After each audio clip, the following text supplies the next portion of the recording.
नमस्कार, मैं भाव्या। आप देख रहे हैं N4 न्यूज भारत।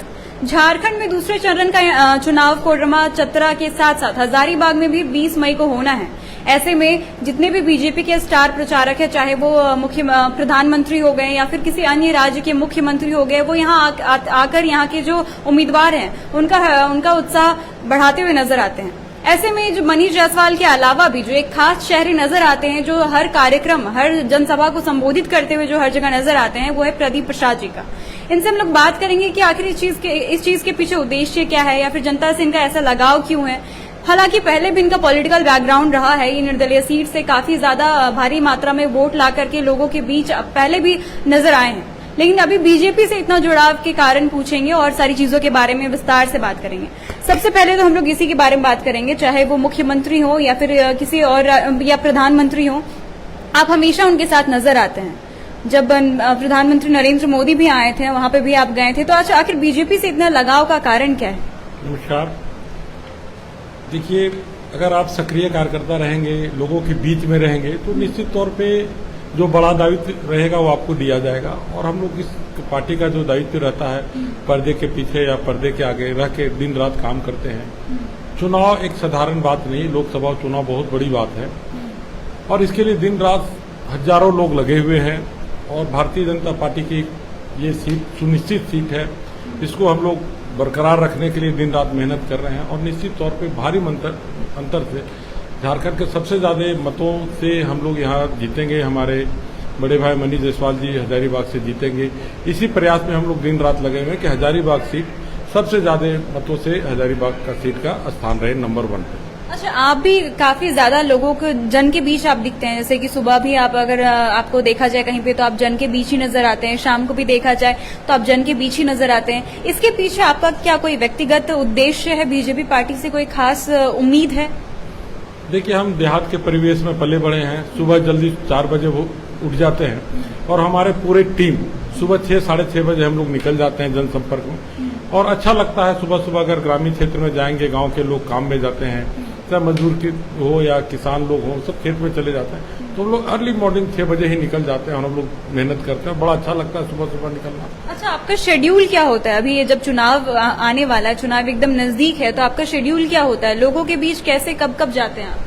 सुबह 6 बजे से लेकर रात्रि के 10 बजे तक हम लोग चुनाव के प्रचार में लगे हुए रहते हैं। और टाइम का पता भी नहीं चलता। अगर चुनाव के लिए आप निकल रहे हैं तो इसमें कितना समय लगता है पता नहीं चलता। और लोगों का जो रिस्पांस मिल रहा है भारतीय जनता पार्टी के प्रति, मोदी जी के प्रति, जो खास करके अब ग्रामीण क्षेत्र में जाएंगे, महिलाओं को, जो गरीब महिला है, मोदी जी के प्रति जो उनका उत्साह है, वो लोग बोलती हैं कि हम जब तक जिंदा रहेंगे तब तक नरेंद्र मोदी जी को वोट देंगे, मनीष जायसवाल को वोट देंगे, भारतीय जनता पार्टी को वोट देंगे। और हम लोग देख रहे हैं कि 100% लोग मोदी के फेवर में हैं। कुछ को छोड़ दें 10%, 15%, बाकी सारे लोग नरेंद्र मोदी जी के हाथ को मजबूत करने के लिए लगे हुए हैं। मेरा नेक्स्ट क्वेश्चन यही होगा कि अभी जो भी कोटेंशन या फिर जो भी आप लोगों का स्लोगन निकलता है, वो सब मोदी मोदी करके निकलता है। मतलब क्या ये बीजेपी से रिप्लेस होते जा रहा है नरेंद्र मोदी में? देखिए, अगर मोदी जी नहीं रहेंगे इस पार्टी में, क्योंकि वो उन्होंने ही कहा था कि जो बीजेपी का मैनिफेस्टो है उसमें लिखा हुआ है कि 75 वर्ष के बाद वो काम नहीं करेंगे और या फिर कोई भी इलेक्शन नहीं लड़ेगा, तो क्या वो 75 वर्ष, क्योंकि उनका अगस्त में हो जा रहा है, तो इसके बाद क्या वो पीएम नहीं रहेंगे? मैं क्लियर कर दे रहा हूँ, 75 साल के बाद चुनाव नहीं लड़ सकते हैं। तो 75 साल का पहले हो रहा है उनका, तो इस बार तो चुनाव लड़ रहे हैं। हो सकता है आने वाला 5 सालों के बाद 2029 का जो चुनाव होगा उस समय शायद वो चुनाव न लड़े, पार्टी दूसरे को दे पाएगी। ये विश्व की सबसे बड़ी पार्टी है। और आपने बीजेपी को कैसे प्रमोट करेंगे? क्योंकि अभी तो निकलता है कि मोदी की गारंटी, मोदी है तो मुमकिन है, फिर आप लोग कैसे करेंगे? देखिए, कभी सचिन तेंदुलकर के बिना नहीं लगता था कि इंडिया क्रिकेट टीम नहीं चलेगा।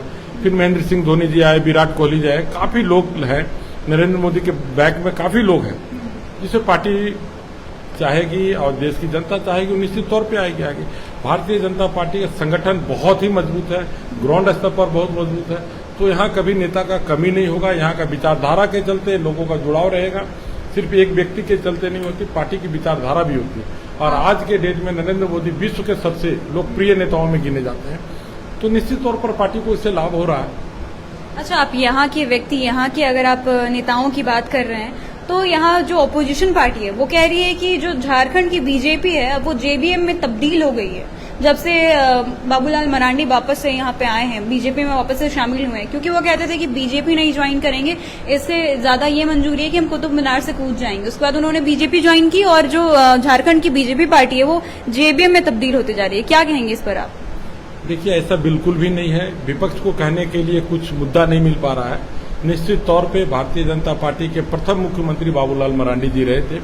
कुछ वैचारिक मतभेद रहा जिसके चलते वो पार्टी से दूरी हो गई, लेकिन दिल भारतीय जनता पार्टी के प्रति कहीं न कहीं था। बोला जाता है कुछ और है, और अगर जनता का जो मनोभावना होता है उसको समझना पड़ता है। आज देश की मनोभावना, देश की जनता नरेंद्र मोदी जी को चाह रही है, तो निश्चित तौर पे बाबूलाल जी को भी मजबूरी होगी कि हम क्यों नहीं भारतीय जनता पार्टी के साथ में, जो मेरा पहला पार्टी था जिसके हम पहले मुख्यमंत्री थे, उसमें क्यों नहीं आए। और आए हैं, और काफी मान सम्मान के साथ लोगों ने स्वीकारा है। और हमारे बाबूलाल मरांडी जी को कहीं ऐसा नहीं कि जेबीएम के लोग आ रहे हैं। जो पार्टी के निष्ठावान कार्यकर्ता हैं, चाहे वो जेबीएम के हो, चाहे भारतीय जनता पार्टी हो या किसी भी दल से आए, सबको बराबर मान सम्मान मिलता है। जो लोगों के बीच लोकप्रिय है, उनको रेगुलर जो भी लोगों के बीच में है, उनको जिस लायक है उस लायक मान सम्मान तो हमेशा मिलते रहा। अच्छा, हजारीबाग और कोडरमा लोकसभा से जितने भी बीजेपी के पुराने कार्यकर्ता रहे थे, भारी मात्रा में आजकल इस्तीफा दे रहे हैं, और वो भी कार्यकर्ता 17-20 साल से, इतने पुराने कार्यकर्ता रहे थे। क्या कारण है कि बीजेपी के कार्यकर्ता इस्तीफा दे रहे हैं और बीजेपी उनको मना करके वापस नहीं ला रही है? देखिए, बोलना तो मैं नहीं चाहता इस लाइन पे, लेकिन मैं इतना जरूर बोलूंगा कि हमारे जसवंत सिन्हा जी जो थे, वो अभी जो उनके कुछ कार्यकर्ता थे वो चाह रहे हैं उनको कुछ तोड़ के लाए, और बहुत ज्यादा नहीं, गिने चुने हुए लोग हैं। उससे ज्यादा तो कांग्रेस से और जेएमएम से भारतीय जनता पार्टी के लोग यहाँ ज्वाइन कर रहे हैं। अभी भी हमको लगता है सैकड़ों की संख्या में कांग्रेस, सेवा दल के और लोग अभी ज्वाइन करके गए। कुछ पुराने कार्यकर्ता को फिर कैसे देख रहे हैं? सारे लोग हैं, कुछ लोग तो राजनीति में लगा हुआ, कुछ लोग जाते हैं, कुछ लोग आते हैं, लेकिन आज आउटगोइंग बहुत कम है, इनकमिंग बहुत ज्यादा है। आप इतना समझ सकते हैं, इनकमिंग बहुत ज्यादा है, आउटगोइंग कहीं नहीं है। हर जगह भारतीय जनता पार्टी, नरेंद्र मोदी और मनीष जायसवाल की कार्यशैली की चर्चा हो रही। आज विपक्ष का जो उम्मीदवार है उनके प्रति लोगों का रुझान नहीं है, कांग्रेस के प्रति लोगों का विश्वास खत्म होते जा रहा है। अभी भी आप देखेंगे, कल ही उनके एक मंत्री जेल में चले गए, तो या तो बहुत सारे लोग जेल में है या बेल में है, वही लोग चुनाव में है। इस बारे में भी सवाल रहेगा कि अपोजिशन ये कहती है कि अभी तक जितना भी ईडी का रेड पड़ा है, सारे जो गैर बीजेपी हैं उन पर पड़ा है, बीजेपी के एक भी सदस्य या फिर एक भी कार्यकर्ता, एक भी नेता पे नहीं पड़ा है, और ये कहीं ना कहीं ओपोजिशन को तोड़ने का काम कर रही है बीजेपी। इसमें इस बात में कितनी सच्चाई है? देखिए, बीजेपी अगर रेड करवा रही है तो कुछ तो निकल रहा है। तो बीजेपी के किसी नेता पर क्यों नहीं रेड होता है ईडी का? बीजेपी के उस तरह का कार्य करने वाले नेता नहीं, संगठन का इतना दबाव है कि भ्रष्टाचार यहाँ 0 है, वहाँ भ्रष्टाचार जस्ट उल्टा है। एक नौकर अगर के पास अगर 37 करोड़ निकलता है तो उनके मालिक पास क्या निकलेगा? आप सोच सकती हैं कि ईडी और सीबीआई का, हम तो मेरा यही कामना रहेगा पार्टी का रहने, और इसको भारी मात्रा में बढ़ाया जाए, इतना ईडी और सीबीआई का दबिश दिया जाए कि उन लोग भ्रष्टाचार करने से पहले। अगर दबिश बढ़ेगी तो कहीं ना कहीं बीजेपी भी चपेट में आएगी, बीजेपी के नेता भी चपेट में आएंगे। आना चाहिए, जो गलत कार्य कर रहा है, चाहे हम हो चाहे आप हो, आना ही चाहिए, निश्चित तौर पे आना चाहिए, और जितना ज्यादा शक्ति होगा उतना अच्छा होगा देश के लिए। मतलब कि इसमें बीजेपी का कोई हाथ नहीं है? बीजेपी का कोई हाथ नहीं, बीजेपी का सिर्फ इतना हाथ है, जो गलत कर रहा है उसको पकड़वाने का जो निष्पक्ष रूप से काम है वो किया जा रहा है। अच्छा, सूत्रों से ये भी पता चला है कि आप इतने सक्रिय अभी चुनाव के वक्त इसलिए नजर आ रहे हैं क्योंकि कहीं ना कहीं आपको उम्मीद है कि विधायक का जो सीट है, जो टिकट है, वो अगली बार आपको मिलेगा। क्या इस बात में सच्चाई है? ये तो पार्टी ही जानेगी, और सक्रिय मैं शुरू से था और अंत तक रहूंगा। मेरा बेसिक काम सोशल वर्क है, और 365 दिन में 364 दिन ये कार्यालय खुला रहता है, सिर्फ होली दिन के बंद रहता है। लोगों जो भी अपनी समस्या लेके आते हैं, चाहे अस्पताल को है, चाहे बिजली या किसी भी कार्यालय का हो, तो हम लोग दिन रात हमारे टीम के लोग लगे रहते हैं उसको निरंतर करने के लिए, वही हमारी पूंजी है। अच्छा, अभी जो हमारे दर्शक, जो हमारे वोटर्स अभी देख रहे हैं, उनको आप क्या मैसेज देना चाहेंगे 20 मई को लेकर के? 20 मई को ज्यादा से ज्यादा मतदान के निकलें और देश हित में, राष्ट्र हित में, कास्ट के लिए नहीं राष्ट्र के लिए सोच के वोट करें, और देश के लिए अच्छा होगा, अच्छा नेतृत्व करने वाले लोग को सपोर्ट करें। चलिए, बीजेपी की अभी क्या विचारधारा है, बीजेपी अभी कैसे सक्रिय है हजारीबाग में, उन सारी चीजों से हम आपको अपडेट रखते रहेंगे, और 20 मई का हजारीबाग में क्या माहौल रहेगा उनसे भी आपको अवगत कराएंगे। तब तक के लिए आप जुड़े रहें N4 न्यूज भारत के साथ। N4 news Bharat.